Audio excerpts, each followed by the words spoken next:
GM, today's daily lesson is in response to a very interesting question I got. And the question was about, I'll read it. I have fears that one day I will become a professional trader and TradingView will disappear, for example, or all the good brokers I find will close at the same time and there will be no place for me to trade. I fully realize these are silly fears and everything is replaceable, but I still have it. Do you have such fears, negative thoughts, and if so, how do you deal with them? So when you first read that or hear it, you might think, that's stupid. Like, why would you be concerned about TradingView disappearing? Or why would you be concerned about every broker all closing down at once? But like the student who asked it, he knows it's irrational, right? He knows that every broker can't all close down. Every exchange can't all close down at once. And yet he still feels it. That's why he's asking the question. That's why it's such a good question. And I've actually had this before. I have felt this before.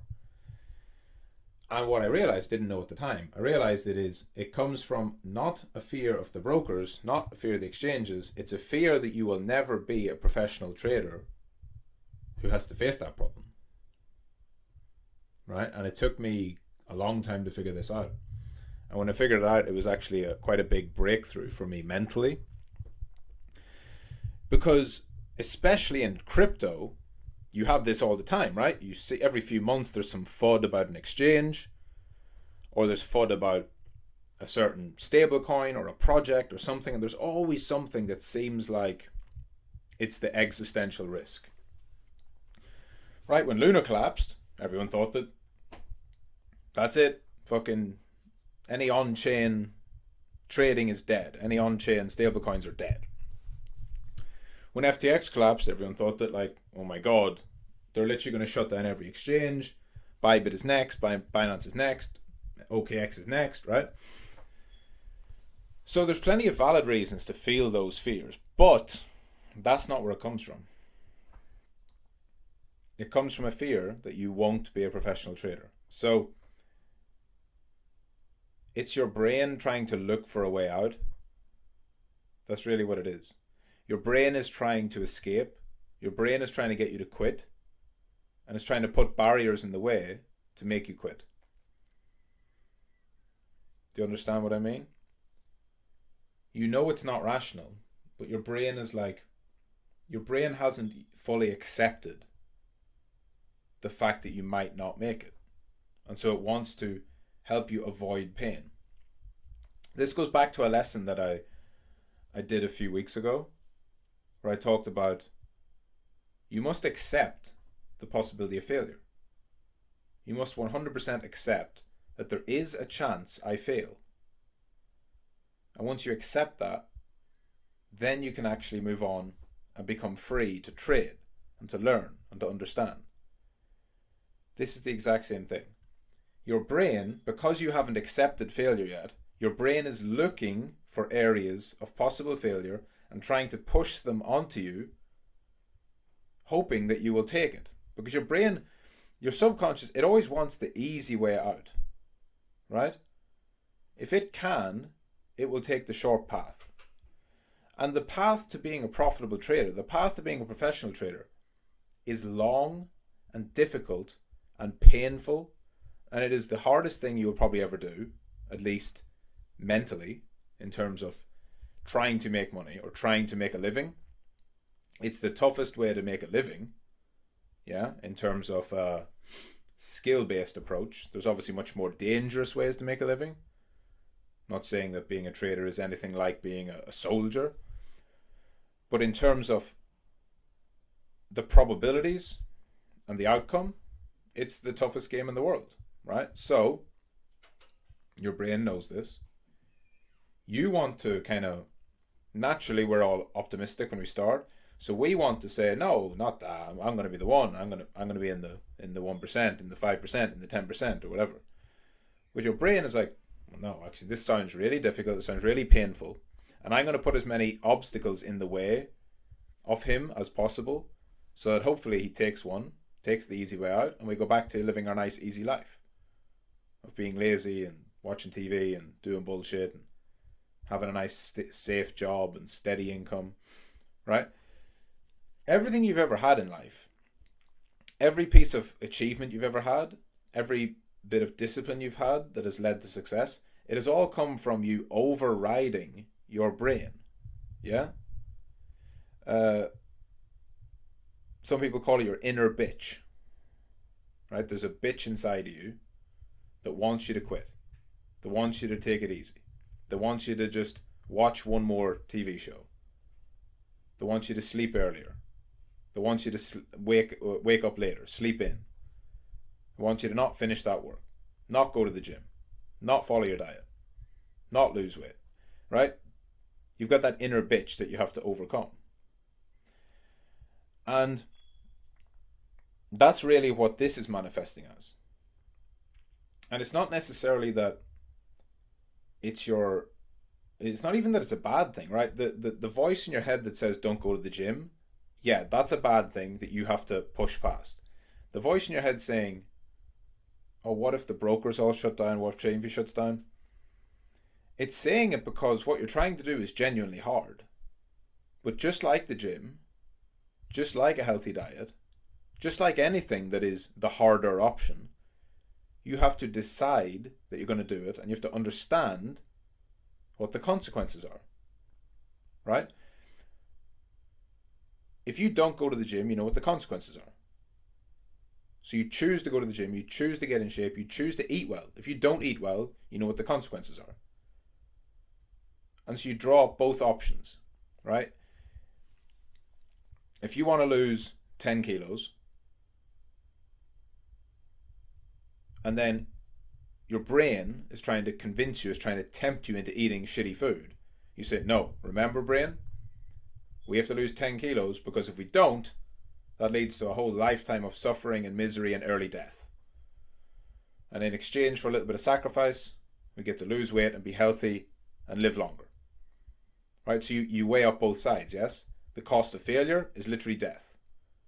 Early death, right? The benefits of the discipline are life extension, better quality of life. So you actually weigh up both sides, failure and success. So that same voice in your head wants you to quit trading because you haven't weighed up both sides. You haven't sat down and said, here's the probability of success, here's the probability of failure. I am now going to go and do everything in my power to be successful. But you haven't actually done it. You just assume you're going to be a professional trader. Right? You assume it. Which is fine. It's okay to have a positive outlook and a positive approach, but you don't assume you're going to lose weight. You actually go and have to do the things to lose weight. Right? And then to do those things, you have to sit and analyze, what if I don't do them? And you have to say to yourself, if I don't do these things, here's what will happen. So if you want to become a professional trader, you have to say, what if I don't? What things would lead me towards failure as a trader? And be very clear. Have an honest conversation with yourself. You know what these things are. It's all the things I mentioned. The lack of discipline, the emotional lack of control, the overtrading, the revenge, the FOMO, the gambling, the impatience, the lack of discipline, bad habits, right? You know all these things. But have you sat down and said to your brain, because this is who you need to talk to, it's your subconscious. Have you sat down and said, we are trying to become a professional trader. But if we don't, here's the outcome. The outcome is failure. Total failure. And how do we reach failure? It's if we do these things. Lack of control, lack of discipline, lack of planning, lack of patience, right? And then say, all right, now we've got that out of the way. Here's what not to do. And here's the outcome if we don't do it. Now, let's move on and do the things we know we need to do to become the person that we want to be and that we're trying to be. And all those fears will go away. And they did for me. Those fears of, those irrational fears, what if the exchange blows up? You know, people who aren't confident in their abilities are afraid of silly things. Right? And that's certainly how I was. I started trading. I made money right away. I then lost a bit. And when I started, I made money. So I got the typical, you know, thinking I was a genius right away. And thought that making money was easy. All the usual things. Everyone who's ever started trading and made some money knows this. Then I lost a bit. In fact, I lost most of it. And then things started to get hard. Because when I was just making money when I was new, everything was great. I never even thought about an exchange going down, trading view disappearing. I never thought about it. Then I lost a bit. And I started to panic. Like, panicked in my head because I was like, right, I've now spent a year at this. I made money in the first 6 months. I lost money in the last 6 months. So I'm now a year in and I haven't really made much. I made a little bit, but I haven't made much. And I have a lot less than I had when I started. Or when I was halfway through, right? And so then I started thinking, wait, if I just wasted a year, what if I do another year and then something goes wrong? What if I put my money in this exchange and trade for another year and then it disappears? What if my account gets hacked? What if my wallet gets hacked? All these what ifs come up. Not because those things are something to worry about. Some of them are, some of them aren't. Those fears came up because I didn't have confidence. And the reason I didn't have confidence is because I knew I wasn't doing the right things. And I hadn't accepted the possibility of failure. So, do that. First of all, make sure you're actually doing the right things. I know, and I'm going to be honest, you know, to you who's listening, that it was asked the question, but also to anyone else who's listening.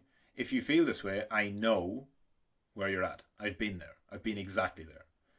If you feel these weird, irrational fears about what could go wrong, I'm telling you now, it is two things. One, you haven't accepted the possibility of failure. And two, you are not doing the things you should be doing. You're not. You're not following your system. You're not journaling. You're not being disciplined. You're not. You might be doing some of those things some of the time, but you are not, I guarantee you, giving 100% of yourself to the process. You're not. And I don't say this to put you down. I say this because this was me. I was literally that person. If you do absolutely everything you're supposed to do, you will feel a sense of freedom and no fear. A lot of people's biggest fear, they think that their biggest fear is trying everything and still failing. And that leads them to self-sabotage where they don't try as hard as they should, because then when they fail, they can say, yeah, I failed because I didn't really try, right?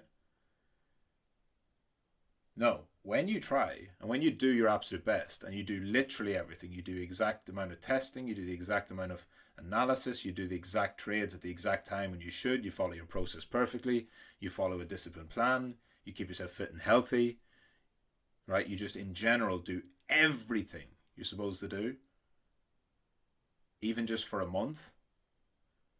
Every month after that, you just grow in confidence. You become unstoppable. Because you prove to yourself that you are consistent. You prove to yourself that you can do it. The fear does not come from the exchange disappearing. The fear comes from you not trusting yourself. That if your current exchange went away, and if your current way of making money went away, you don't trust yourself to make money in a different way. That's what it is. So sit down and honestly ask yourself, have you confronted failure? Have you accepted failure as a possibility? One.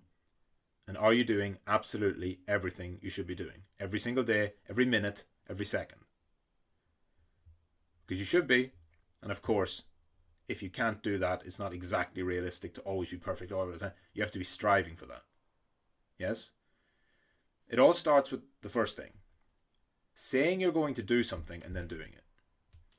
The commitments you keep to yourself are what sets you apart. Fuck anyone else. It's not about what you do for your brother or your friend or even for me. The commitment you keep to yourself. I am going to do 10 back tests today. And then you do them. And then you do that again tomorrow. I am going to only do dollar trades this month for an entire month $1 of risk on every single trade. There is no trade with $2. There's no $10 trade. I don't care if Bitcoin's pumping 100% in a day. There is no $100 trade. It is $1 trades every day this month. Then you do it for a month. You come back. You're like, shit, I did that. And it doesn't seem like much, but so many people don't keep promises to themselves. They do not keep the promises to themselves. They keep promises to other people because they're trying to please them. And they break promises to themselves. And that's why people have no self-confidence. The person who has self-confidence is the one who keeps their own promises to themselves. So think of that as well. If you're always pleasing other people and never keeping promises to yourself, you're doing it the wrong way around. You're living for other people. And you probably have low confidence because of it. You probably feel a little bit of imposter syndrome. This is very common from people who, on the surface, your friends and your family and your colleagues probably think you're amazing, right? Because you do all these things. If they say, oh, John, do this for me, you go and do it. They're like, wow, John's so good. But in your own head, you're like, no, I'm always breaking my own promises. I'm lazy. I watch too much TV. I don't stick to my process, whatever. That all starts with keep promises to yourself. That was one of the biggest things I ever did, for sure. Instead of trying to always impress other people, impress yourself. Make yourself somebody that you would be proud of. The way you do that is by setting a task, doing it. Treat yourself as if you're your own boss. Right? Literally write down, here is my list of things to do this week. But this is from my boss, because you are the boss of your own life.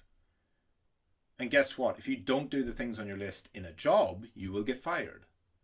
So why would it be acceptable to not do the things on your list for yourself, who is more important than any boss, right? So that will help.